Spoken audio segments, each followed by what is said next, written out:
This week, the United States marked the 150th anniversary of the signing of the Emancipation Proclamation.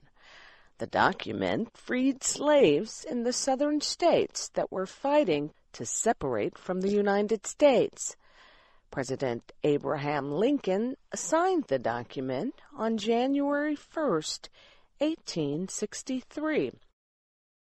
The federal government held a public exhibition of the Emancipation Proclamation this week in Washington. Christopher Cruz tells about the rare showing. The National Archives put the proclamation on display for just a few days. It is a rare copy because it is signed by President Lincoln, and because it has the presidential seal, although the years have destroyed much of the seal. While it did not immediately free slaves in all of the United States, the proclamation did lead to the approval of the 13th Amendment to the Constitution. That measure ended slavery in the United States.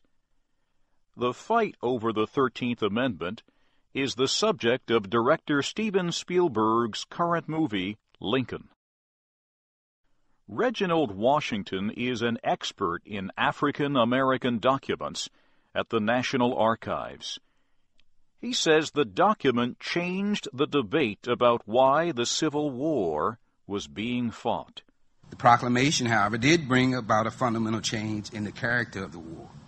With the stroke of Lincoln's pen, a war to preserve the Union had overnight become a war for human liberation.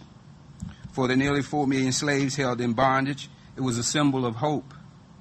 It gave confirmation to their beliefs and insistence that the war should be, and was for them, a war to secure their freedom. Mr. Washington says many historians and scholars believe the Emancipation Proclamation is one of the greatest documents concerning human freedom. He says some historians believe it is as important in American history as the Declaration of Independence.